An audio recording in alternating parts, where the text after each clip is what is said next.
Et il est 19h tout pile, madame, mademoiselle, monsieur, bonsoir. Voilà. Nous sommes presque à la fin février déjà, étant donné que nous sommes jeudi 27 février 2025. Alors le sommaire ne va pas être énorme, mais le voici. Voilà, avec un petit bug de la musique en prime. À la une ce soir, c'est ce qui va nous prendre, je pense, une bonne grosse partie de l'émission. C8 et NRJ12 vont cesser d'émettre demain soir. En tant que passionné de télévision, forcément, j'ai envie d'en parler. Donc voilà, ça va nous prendre une bonne partie de l'émission. Donc, ensuite, on parlera quand même de 2-3 trucs. On parlera de l'ISS, par exemple, qui vit ses dernières années d'existence, comme on le savait, mais qui risque de s'arrêter plus tôt que prévu. On va parler, non pas de basket, mais de gymnastique. Et on va parler un petit peu d'Eurovision. Visiblement, on nous fait beaucoup trop confiance. Quand je dis nous, je parle de la France. Vous allez comprendre tout ça en fin d'émission. Normalement, pour m'accompagner ce soir, sont présents ce cher Anthony. Bonsoir Anthony. Voilà, alors à l'instant, parce que j'ai tout qui est en train d'exploser dans mon bureau. Oui, bonjour. Ah voilà, bonsoir Anthony. Bonsoir. Bonsoir. Et bonsoir à Dianork également. Bonsoir. Voilà. Ah, ça c'est du bon sommaire comme on les aime. On dit bonsoir évidemment à ceux qui ne sont pas ou qui sont dans le chat, qui ne sont pas dans le chat, et bonsoir aux éventuels qui regardent la rediff. Alors. Déjà, c'est un sommaire, comme vous le voyez, qui n'est pas extrêmement chargé, comme je l'ai dit, vu qu'on est, je nous mets un petit peu en édition spéciale par rapport à la mort de 2 chaînes de la TNT prochainement, mais du coup, il y a pas mal de choses dont on ne va pas parler quand même. Du coup, on va en parler vite fait. De quoi ne parlerons pas cette semaine? Déjà, on ne parlera pas des élections législatives en Allemagne parce que ça a déjà été bien traité par la presse française. On ne parlera pas parce que j'en ai marre d'en entendre parler du putain de salon de l'agriculture dont je m'en fous et que tous les ans ça fait un pataquès pas possible. Ah là, je joue le aigri originel là. On ne parlera pas évidemment de la situation tendue entre la France et l'Algérie, dont on entend pas mal parler en ce moment aussi à la télé. Et du coup, on ne parlera pas des faits divers de la semaine en France, parce que pas de Tour de France des faits divers cette semaine. Est-ce que quelqu'un a une objection? Non. Je suis bien d'accord pour ce qui est du salon de l'agriculture. Par contre, le Tour de France des faits divers, je mettrai mon pouce rouge. Ah là là là C'est un peu là, la honte. coup rude pour le coup dur français. En tout cas, voilà. Bref, il est temps de partir sur notre sujet à la une. Messieurs, dames, demain à minuit cesseront d'émettre les chaînes C8 et NRJ12. Alors, à la base, elles devaient cesser d'émettre sur la TNT. Finalement, elles cessent d'émettre tout court. Alors, attendez, parce que j'ai oublié un truc, non? C'est bon. Ah oui, c'est ça. Voilà. Alors, qui a décidé de fermer C8? Est-ce que vous le savez? C8 lui-même. Ouais, et qui a décidé de fermer NRJ12? Euh...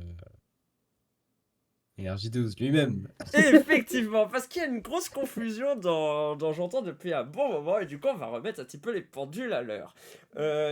On rappelle que les chaînes à partir de demain soir minuit ne sont plus autorisées à émettre sur la TNT. C'est suite à comment on dit encore, une remise on va dire en concurrence des canaux sur lesquels ils émettent, comme c'est fait légalement. Elles émettent depuis maintenant, ça va faire 20 ans du coup.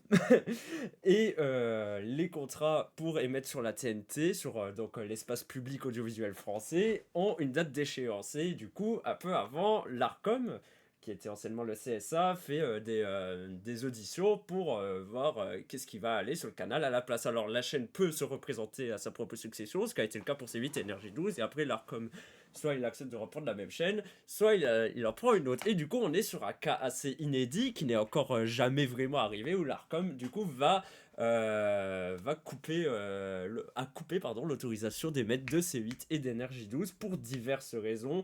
Énergie 12 parce que la chaîne est devenue complètement un vide total et C8 pour ses multiples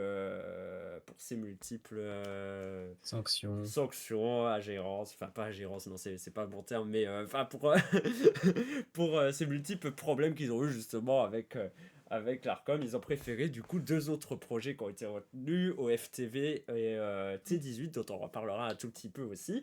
Et du coup voilà. Les chaînes n'ont plus le droit d'émettre sur la TNT et du coup, en conséquence, les chaînes, les groupes qui disposent de ces chaînes, donc le groupe Bolloré, ou plutôt Canal+ maintenant, vu que ça a rechangé en janvier, a décidé d'arrêter C8 et le groupe Énergie a décidé d'arrêter Énergie 12. Alors, ce qui est marrant, c'est qu'en fait, on entend beaucoup que, voilà, l'Arcom a décidé de fermer C8. Parce que on va beaucoup parler de C8, parce que c'est ceux qui font le plus parler d'eux, forcément.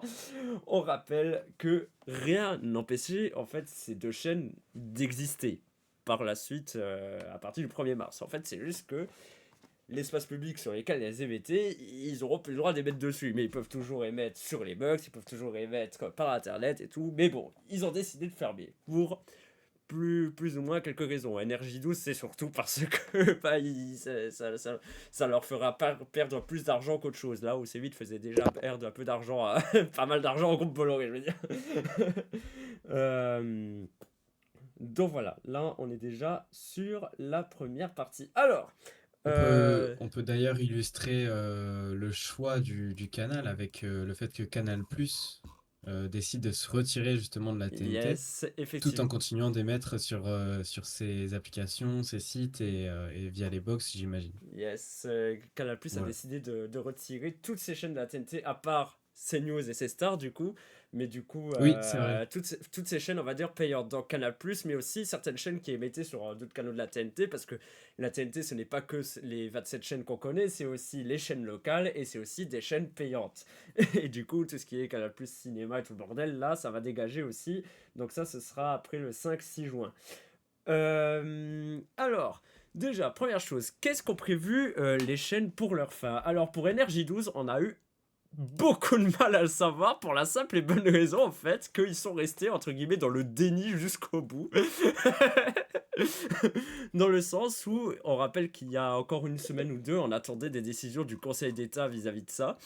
Et du coup, Énergie 12, ils avaient continué leur programme télé normalement en disant tant que le Conseil d'État il s'est pas décidé, voilà, nous on continue normalement. Mais on savait qu'ils étaient en train de préparer quand même quelque chose parce que, bon, voilà. On savait à peu près ce qui allait arriver. Et du coup, maintenant on sait, ils vont faire. Ils sont toujours plus ou moins dans le déni en fait. Alors, je vais vous mettre une bande-annonce du coup de l'émission qui va être diffusée à partir. Enfin, qui va être diffusée du coup demain soir pour clôturer la chaîne. Je vous mets ça où? Je vais vous mettre ça là. Donc voilà, merci d'ailleurs à lenodal.com de mettre plein de mettre plein de trucs en ligne d'extraits vidéo. Voici, c'est qu'a prévu Énergie 12.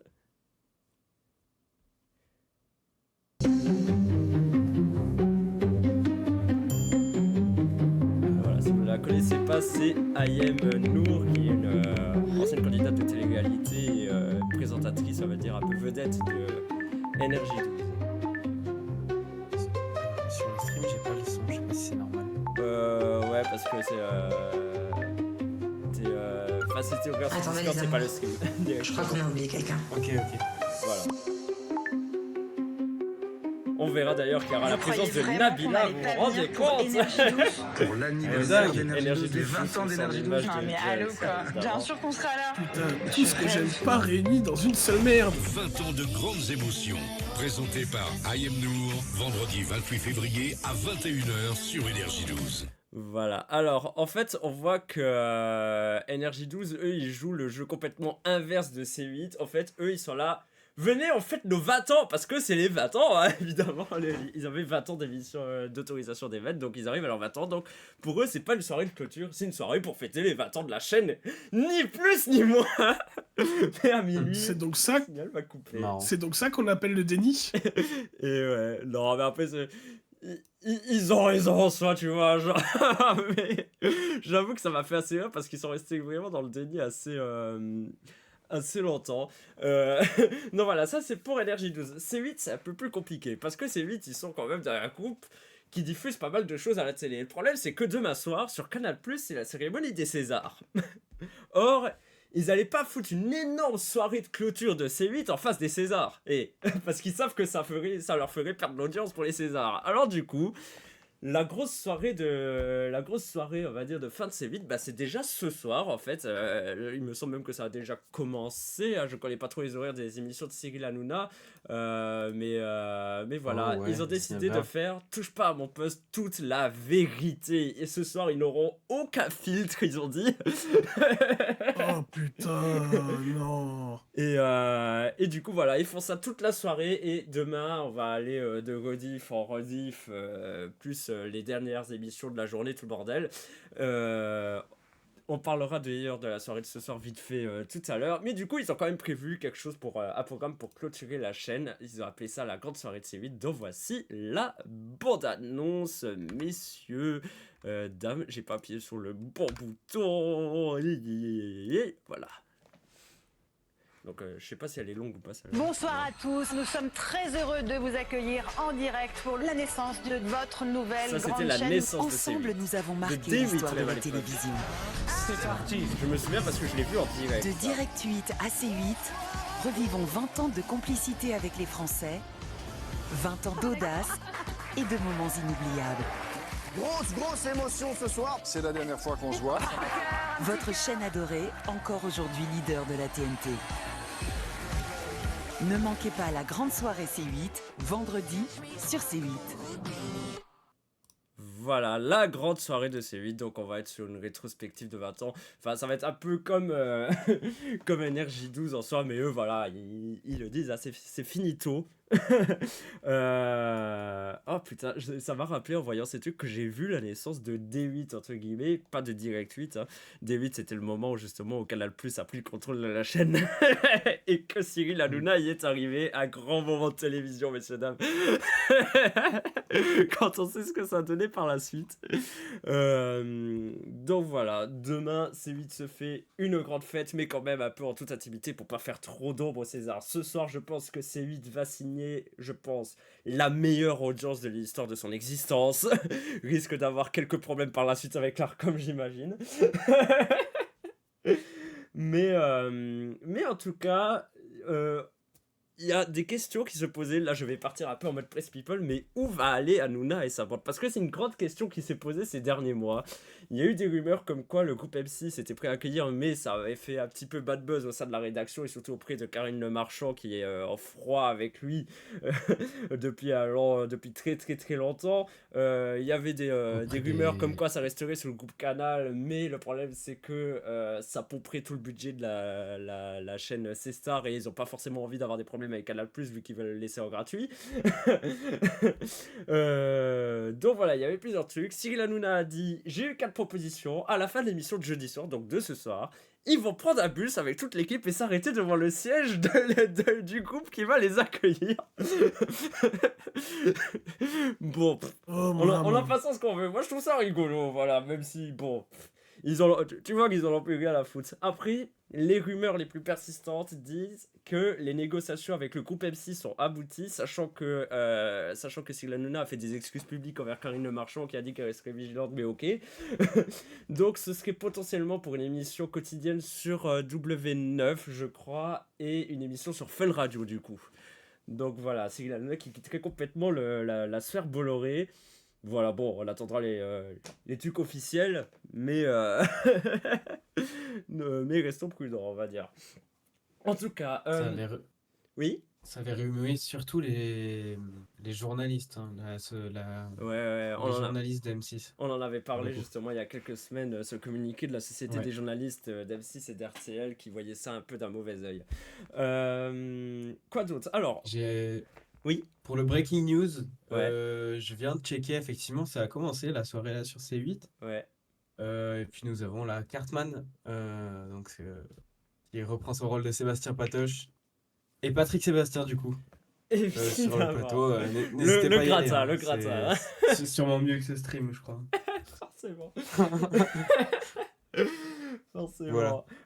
Alors, par contre, je voulais aussi beaucoup parler de C8 parce qu'ils essayent de faire vraiment beaucoup parler d'eux dans le sens que il y a tout l'Empire Bolloré qui a fait une campagne depuis des mois entière comme pour dire à quel point c'était une décision en mode on est en train d'aller dans la dictature, ça va faire perdre des emplois, c'est contre la liberté d'expression, et vu... Hashtag je soutiens C8. Hashtag je soutiens C8 et vu le niveau déjà de l'audience de C8 et vu déjà aussi la présence médiatique qu'ils ont un peu partout, c'est forcément un discours qui s'est répandu de ouf. Et ce qui est marrant, c'est qu'on a beaucoup entendu qu'à cause de cette décision, il y allait avoir 400 personnes au chômage.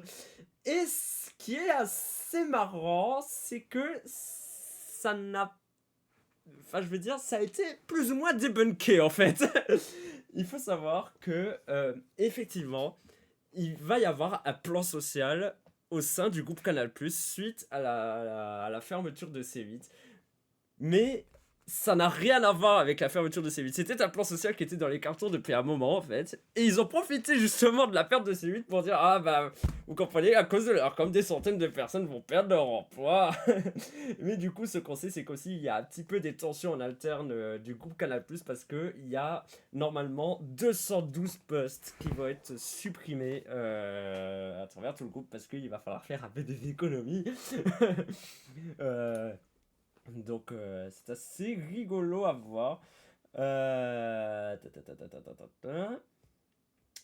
Voilà, j'ai plein d'articles en fait de presse un petit peu à côté de moi. J'essaie de faire le tri un peu vite fait pour pas non plus prendre 10 minutes de plus. Donc voilà, donc on sait que sur l'activité France du groupe Canal+, il y aura 180 suppressions de postes dans 12 postes vacants et sur les directions transverses, il y aura 32 suppressions de postes. Si au départ ça prend la forme d'un plan de départ volontaire, à partir de fin juin, il y aura des départs contraints si c'est nécessaire. Voilà.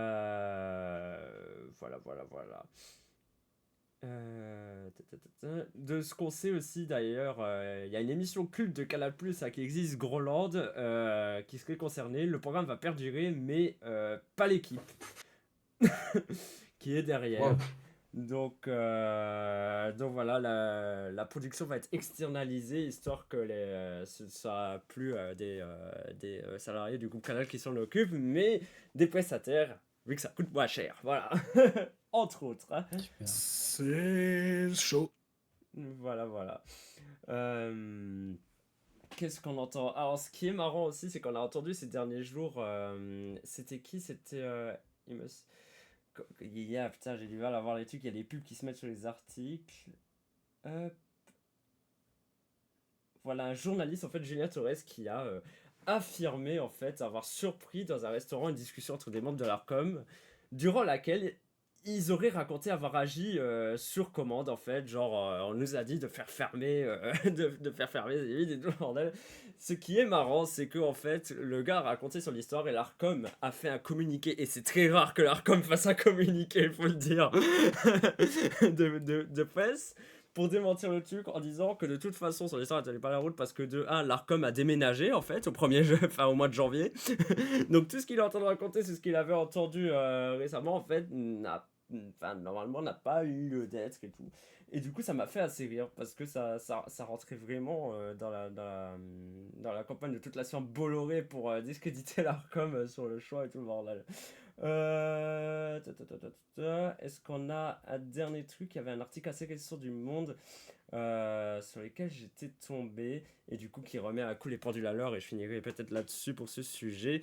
Du coup, du point de vue coloré, la non-attribution d'une nouvelle fréquence à celui prouve que la liberté d'expression est en danger en France, malgré les 27 chaînes gratuites accessibles sur tout le territoire et les quelques 280 chaînes disponibles sur le câble, la satellite et ADSL Internet, que le pays est tombé dans la dictature et l'affirmation de la fameuse journaliste Christine Kelly, qui est d'ailleurs une ancienne membre du CSA. Que cette décision relève d'une censure de nature politique, bien évidemment l'extrême gauche et la gauche, qui noyauteraient l'ARCOM et le Conseil d'État, le silence de la Macronie, signe son crime, le secrétaire général de l'Élysée, Alexis Kohler, n'aime pas Cyril Hanouna, tout ça. Et qu'apporte si la fille de Brigitte Macron, d'ailleurs, est chroniqueuse dans TPMP, on se met à la place du public plongé dans ce maelstrom confusionniste. Comment rester totalement hermétique au discours de ceux qui prétendent savoir pourquoi samedi matin C8 ne sera plus disponible. Et il y a pourtant bien quelques éléments simples et tangibles à opposer à cette dialectique démagogique. Le processus d'attribution de fréquence de la TNT, auquel, comme 14 autres chaînes C8 a dû se plier, était inscrit dans un calendrier connu de tous, de longue date, qui n'a été ni avancé ni repoussé. Les différentes étapes annoncées ont été respectées. L'audition de la chaîne candidate à une nouvelle autorisation s'est déroulée au vu et au su de tous. Les critères d'attribution de ces fréquences étaient parfaitement connus des éditeurs avant la procédure, car ils figurent dans la loi, qui sont d'autant moins censés ignorer qu'elle date de 1986. L'ARCOM a communiqué les motivations de sa décision aux dirigeants de la chaîne, les mieux placés pour savoir qu'elle a été sanctionnée 35 fois depuis sa création, dont 20 fois depuis 2021, c'est quand même énorme, pour des manquements à sa convention. Le texte, parce que les chaînes elles ont des conventions à respecter pour pouvoir être diffusées, elles ont un contrat, en gros, voilà, on diffuse sur l'espace public, on va diffuser ça et ça. Ici, s'ils ne plient pas, ils sont dans la merde. Évidemment. Ils ont librement pu contester la décision et tout le bordel, qui a jugé qu'aucune illégalité n'avait été commise. Bref, ça fait quand même pas mal d'arguments à contrer à ça. Et bon voilà, ces deux chaînes vont disparaître demain. Une grande chaîne nationale qui disparaît, ça ne s'est pas vraiment vu depuis 1992 avec la 5 ou encore la mort de France O il y a quelques années, même si ça a été plutôt réparti un peu ailleurs. Donc voilà, ce sera un moment de télé, on va dire, pas forcément à vivre en direct, mais dont je raffolerai des images parce que voilà, ce sont des choses qui me passionnent. Est-ce que vous avez quelques petits trucs à rajouter? Sinon, je passe à la dernière partie de ce 19h. Je n'ai rien d'autre à dire. Incroyable. Non, bah écoute, t'as bombardé. Ouais, je sais pas comment. T'as bombardé, c'était très brut, mais ouais, oui, c'est toujours.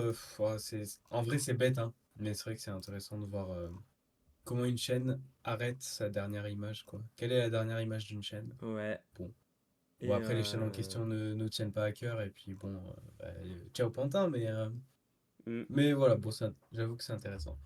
Alors, il me semble en plus que CNews a déjà réussi à avoir les images, les dernières images en fait de NRJ12 qui auraient fuité. Je vais pas regarder ça tout de suite. Wow. Donc, je voulais juste rappeler aussi que vous aurez dès le 6 juin sur la télévision numérique terrestre une nouvelle renumérotation une fois que Canal+ sera parti. Donc, on en avait déjà largement parlé. À savoir que de nouvelles chaînes vont arriver. OFTV, du coup, je l'avais dit, de Ouest France qui devrait arriver d'ici septembre, et T18. Alors T18, je ne sais pas quand ça va arriver, mais on a déjà son logo. Alors je vais vous le montrer en live, j'ai vu le logo. Ça a déçu pas mal de passionnés de télé parce qu'on sait que genre c'est un gars qui a bossé sur l'habillage de M6, de RTL9 et tout, qui a bossé dessus. Et le gars, genre on avait vu des images de ce logo en se disant bon, c'est un logo provisoire, mais non, il a bien été acté que ceci va être le logo de T18. Voilà. C'est de la merde. Ouais, c'est un peu dur, ouais. Surtout si tu me dis que c'est le même gars qui a fait M6 et W9, c'est vrai que c'est un peu dur. Ouais. Donc bon, c'est con parce qu'on voit pas trop ce que va être la chaîne en fait. On rappelle que T8 aura une programmation qui mêlera documentaire, débat, divertissement. Ce sera une chaîne généraliste et pluraliste. Et là, je cite du coup la direction de la chaîne qui défendra la liberté d'expression et la confrontation des idées dans le respect et la clarté. Alors attention, hein, parce que Ouais. CNews dit la même chose et attention. Donc Voilà, on attend de voir. Hein. voilà, c'est ça. Le T18 appartiendra au groupe CMI, qui est un groupe, il me semble, qui appartient à un Tchèque, un richissime Tchèque. Mais bon, si l'Arcom leur a autorisé à émettre. Et que ça va. Après, le problème qu'ils ont eu avec C8, c'est que ça devrait aller. Enfin bref, voilà qui conclut ce long sujet à la une. Il y a quelques petits autres sujets dont je voulais parler. Alors, il va falloir juste laisser une seconde pour reprendre un petit peu le cours de tout ça. Hop, hop, hop, hop, hop. Hop, hop. La respiration dans un 19h. Très dense. C'est important. Voilà, la respiration c'est la base quand tu es vivant. Bref, allez, on part dans l'espace, ça vous dit? Ouais. Ouais. Alors, est-ce que vous connaissez la Station Spatiale Internationale? Bien sûr. Voilà, qui est une station qui est, comme son nom l'indique, elle est spatiale et Et internationale. international. Il y a La des, dinguerie. des scientifiques du monde entier qui s'y relaient une fois tous les je sais plus combien de temps, même si bon en ce moment c'est un peu la galère parce il y en a deux qui sont coincés entre guillemets dedans, parce que la navette a pas très bien fonctionné. Mais voilà, eh ben, je m'en rappelais plus, mais l'ISS, il est prévu qu'elle soit détruite en 2030 en fait, parce que bon voilà, ça peut pas perdurer éternellement. Et en fait le projet c'est que ensuite la NASA va embrayer sur des missions plus commerciales, comme on les appelle. Donc il y a déjà des appels d'offres qui sont faits par rapport aux entreprises, hein, voilà, qui pourront faire pour faire des missions du coup de basse altitude et tout le bordel. Il pourrait y avoir des recherches scientifiques, mais voilà, normalement l'ISS c'est finito. Et ce qui est marrant, c'est que Elon Musk, on rappelle qui possède SpaceX et qui en plus SpaceX à qui on a donné du coup on va dire, je sais pas comment dire, la mission justement de s'occuper de cette destruction en 2030. Il dit: je pense que 2030 c'est trop tard, il faudrait qu'on arrive à le faire d'ici 2 ans. Alors, ce qui ne plaît pas forcément Communauté internationale. ça ne plaît pas forcément, enfin même à toute la communauté scientifique internationale. Ce à quoi Elon Musk a plus ou moins répondu, en gros, la décision revient au président du coup des États-Unis, mais ma recommandation est de le faire dès que possible. Je recommande dans 2 ans. Voilà. C'est vraiment. Là, je vais donner mon avis, c'est le pire des enculés.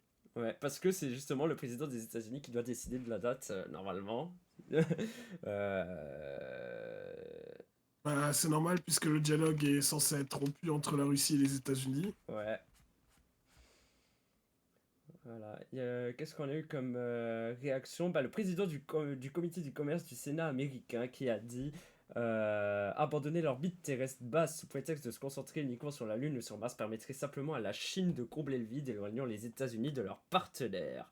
Ce n'est pas une option envisageable. Nous avons investi plus de 100 milliards de dollars dans l'ISS. Il serait totalement irresponsable d'envoyer prématurément cette infrastructure au fond de l'océan. Donc voilà, et je rejoins un peu plus ce que tu disais du coup, Dianor. Il n'y aura pas grand chose. Je rappelle, même si sa fin de vie est programmée, Ouais. elle a encore un intérêt scientifique. Hein, Bien évidemment. Encore. On rappelle que cette station est là pour faire des recherches, beaucoup de recherches scientifiques. C'est un exemple même de coopération internationale, hein. Oh que oui. Donc, bon, précipiter sa fin, ce serait un peu triste, mais bon, comme le dirait Fantin, c'est pas nous qui décidons. Mais skin pour nous. Donc voilà, je voulais un peu en parler parce que ça m'était venu. Une petite brève maintenant côté sport. Alors j'avais mis cette image dans le sommaire, on la retrouve ici, et pourtant je ne parle pas de basket mais de gymnastique. Les gymnastes peuvent mettre un short parce que ce que je ne savais pas en fait, c'est que jusqu'à maintenant les gymnastes donc féminines n'avait pas le droit de porter un short, comme c'est le cas d'ailleurs dans plusieurs sports et tout le bordel, parce que jusqu'à maintenant, en compétition, si une gymnaste décidait de mettre un short, elle avait d'office une pénalité dans ses points, de quelques dixièmes de points, il me semble. À partir de maintenant, elles sont autorisées à en mettre un, je crois, il me semble de 10 centimètres. C'est pas énorme.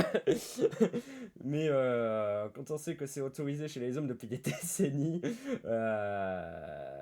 Voilà, donc en fait, oui, vraiment, je ne savais pas que les femmes en gymnastique n'avaient pas le droit de mettre de shorts. Et ça me fume. Voilà, et du coup, c'est le fait qu'elles peuvent le faire, je me dis, putain, enfin. Et voilà, ça va en faire râler, comme d'hab, mais bon, le monde Elles sont évolue. donc obligées de mettre soit en fait le maillot de gym, c'est ça? Ouais, le juste au corps, comme on les Le juste appelle. au corps, oui. Et justement, Ok. l'obligation de porter le juste au corps, ça a incité beaucoup de jeunes filles en fait à arrêter la gymnastique une fois arrivées au niveau de la puberté et tout le bordel, parce que bah Oui. voilà. C'est pas évident. Ah bon? On s'en serait pas douté. Voilà, donc voilà, ça fait partie de ces nouvelles règles qui commencent à arriver dans le sport, qu'il était enfin temps que ça arrive. Je sais plus, je sais qu'il y avait pas mal de choses qui avaient changé pour certains sports justement de ce genre. Je crois au beach volley maintenant, ils ont le droit de mettre un short aussi. Ils avaient pas le droit jusqu'à maintenant Oui. aussi. C'était complètement interdit par le règlement de mettre un short en beach volley quand on est une femme évidemment. Ça, C'est fou quand même. c'est- On pensait Ouais, que c'est incroyable. voilà. en fait, il y a plein de trucs sur lesquels on pensait que ça y est, on était ok, alors qu'en fait, waouh. Ouais, En fait, il c'est manque là que ça encore des prouve morceaux. quand Et même. en 2025, des soucis de vêtements, c'est quand même encore. Il y en a encore beaucoup, c'est quand même assez dingue. Alors tu voulais dire? Mais bon, ça avance. C'est là aussi que ça prouve qu'on a une évolution des mentalités où nous trois, ça nous choque d'entendre ce genre de choses. Ouais. C'est-à-dire que la mentalité, on va dire, des générations plus jeunes a évolué dans le bon sens. Ouais. Mm. Alors, allez, on part sur le dernier sujet. Est-ce que j'ai changé la petite image en dessous? Non. Alors attendez, magie, j'ai changé la petite image en dessous. On va parler de l'Eurovision pour terminer ce 19h. Alors, on nous fait beaucoup trop confiance. Pourquoi? Vous n'êtes pas sans savoir que l'Eurovision, ça approche. C'est dans maintenant un peu plus de 2 mois. Dans à peu près 2 mois et demi. La chanson de la France sera dévoilée d'ici un peu plus de 2 semaines maintenant. On rappelle que ce sera le 15 mars à la mi-temps d'un match des 6 nations au Stade de France, du jamais vu d'ailleurs pour la France. Donc, qu'est-ce qu'on sait par rapport à notre prestation? C'est que c'est Louane qui va chanter. C'est tout. Voilà, et que c'est en gros une chanson, une prestation vocale de genre qu'elle n'a jamais vraiment fait auparavant. Donc voilà, c'est globalement ce que l'on sait. Eh ben, sachez que pour les Ouais. fameux bookmakers dont on parle beaucoup à l'arrivée de l'Eurovision, pour les bookmakers, actuellement, la France est la deuxième favorite pour la victoire. Messieurs, dames. Ah, purée. Alors que 19 chansons sont sorties sur je ne sais plus combien. Je sais plus combien, il y en a peut-être une quarantaine, je crois, normalement. Alors que pour l'instant, c'est que du vent ce qu'on a. Hein. C'est que du vent. Mais après, faut savoir que pour l'instant... pour l'instant, franchement, ce qu'il y a en face, visiblement, ça leur donne pas de ouf confiance. Quoique, la chanson de l'Australie est sortie, il me semble, hier ou avant-hier. J'ai regardé, je me suis dit, putain, c'est pas mal. C'est psychédélique, mais c'est pas mal. Mais... ça parle de milkshake, il me semble, d'ailleurs. Mais il y a la Suède aussi qui est déjà bien plébiscitée, alors que voilà, elle n'avait pas désigné son artiste. Mais quand on sait que la Suède est déjà une multi-gagnante de l'Eurovision et qu'elle va en général très haut dans les classements, en général, c'est pas difficile de la placer dans les tops du classement. Et du coup, Cela dit, ça met une pression parce que du coup, au moment de dévoiler la chanson, ça se trouve, ça va soit confirmer, mais au pire, du coup, ça va faire flopper ce Mm. fameux ce fameux pronostic. Ouais. Du coup, ce serait terrible. On Donc verra. ça met une petite pression, quoi. Ça met une petite pression, d'autant que la France, justement, elle est vachement attendue au tournant quand on sait qu'elle y met les moyens depuis quelques années. La France, visiblement, la délégation française France Télévisions veut jouer sur l'attente cette année, là où l'année dernière, ils ont joué sur l'effet de surprise en annonçant avant tout le monde, genre c'était du jamais vu de présenter la chanson aussitôt. Par contre, ils ont fait une campagne médiatique de ouf par derrière. Bah là, ils font une campagne médiatique de ouf avant de le montrer la chanson. Louane a fait le tour des interviews, enfin le tour des plateaux télé, radio et tout le bordel, des matinales, pour parler de tout ça. Ils veulent mettre une hype, on va voir si ça va être, si ça va marcher, parce que on sait que la médiatisation de l'artiste ou de la chanson, ça fonctionne aussi beaucoup à l'Eurovision pour les votes du public. Il faut savoir qu'actuellement, sur les 21 chansons du coup révélées, il y en a vraiment très peu qui suscitent un grand engouement ou une unanimité vraiment de ce qui se lit. Je vais citer le cas de l'Estonie qui envoie une chanson appelée Espresso Macchiato de Tommy Cash, qui est une chanson chantée en mauvais italien avec des clichés de ouf sur les Italiens. Ça suscite la controverse de ouf en Italie. Plus le gars a fait un duo avec le gars qui s'était fait jarter de l'Eurovision l'année dernière. Et ben cette surmédiatisation pour l'instant le place à la 4e place des favoris des bookmakers du coup. Alors que Bien joué, ça. la chanson en elle-même est pas ouf. La scénographie qu'il y a pour l'instant est pas mal, mais la chanson en elle-même est pas ouf. Bref, de toute façon, on verra tout ça au fur et à mesure. On va commencer à beaucoup en parler d'ici mars-avril. Je pense qu'on se refera une soirée comme j'avais pu le faire. On avait fait 1 ou 2 soirées l'année dernière où on regardait un petit peu les clips de ce qui était sorti et tout le bordel. On avait un peu react tout ça. Alors là, je vous dis, ça va pas. On va se faire plus chier que l'année dernière. Mais Inch'Allah, voilà, c'était le dernier titre de ce 19h, beaucoup porté sur la mort à venir de C8 et NRJ12. C'est demain à minuit, demain soir. Donc voilà, je vais suivre de près demain matin les petites annonces qui auront été faites quand même sur C8, parce que voilà, je m'intéresse toujours à tout ce qui est mercato, télé, radio, où est-ce que les gens vont aller, tout le bordel à la rentrée. Ça va être intéressant de voir ce qui va se passer par la suite. Donc pour les passionnés de télé, ça ne va pas laisser indifférent en tout cas. Est-ce que Anthony et Dianor voulaient rajouter des choses? Non. Non, écoute, t'as été concis. Alors, J'avoue que j'avais peur de pas dire grand-chose et en effet, j'ai pas dit grand-chose, mais je pense que c'est pas nécessaire. bon, en tout cas, voilà. Le Mais je suis 19e hype. était- En vrai, j'y crois. J'y crois à la petite hype et la surprise et l'histoire de dévoiler la chanson à la mi-temps. Mm. Je veux bien croire que ça puisse créer quelque chose, ouais. Yes, Ouais. bah j'ai beaucoup d'attentes, surtout que j'aime beaucoup ce que fait Louane en ce moment. J'ai vu sortir même 2-3 projets à droite à gauche, des petits feats un petit peu cachés ici ou là, comme avec Adèle Castillon qui était banger d'ailleurs. Donc on verra. Et ben voilà, le 19h est fini. Merci de l'avoir suivi ou pas. Merci Anthony et Dianor de m'avoir accompagné. Le prochain live sur cette chaîne, c'est le Trackmania de samedi. Dianor, qu'est-ce qu'on aura l'occasion de t'y voir? Je ne sais pas encore. Anthony, est-ce qu'on aura l'occasion? Tu veux que je te réponde? Vas-y, ouais, si tu veux. Je sais pas encore non plus. Oh, ce n'est pas un nom du coup, incroyable. Bah voilà, pour ce qui est du reste du programme de la chaîne, normalement, lundi on se retrouve sur GeoGuessr. Là, ce lundi, c'était complètement impossible pour moi. Plus de live les mardis pour l'instant, parce que je ne suis plus disponible les mardis. Au moins tout le mois de mars et une partie du mois d'avril, normalement. Quoi d'autre? Au niveau des rediffs sur YouTube, c'est une vraie galère en ce moment avec la nouvelle politique de YouTube sur les temps forts. On va devoir faire pas mal de ménage sur ce qui est stocké sur la chaîne en assez peu de temps. Ça va être un carnage. Donc voilà, on va faire de notre mieux avec la Zadicamp. On en a parlé un petit peu hier avec Ulysse Tech. On va faire de notre mieux pour essayer de régler la situation au plus vite. En attendant, les rediffs, ça va être vraiment très très compliqué. Mais j'essaye au moins de prioriser celle du 19h. Ça ne mange pas de pain, comme diraient les anciens. Bref, messieurs, Un mot de la fin Oui. pour notre cher non-public. Abonnez-vous. Ça fait 2 mots, c'est ça? Ouais. Du coup, Aïe, Dianor, aïe, que se sent plus légitime de parler. J'ai envie de crever! Voilà. Sauf qu'on t'a pas entendu le dire vu que j'ai coupé directement après les paroles de Dianor. Mais c'est pas grave. Messieurs, dames, je vous embrasse. À samedi, 14h.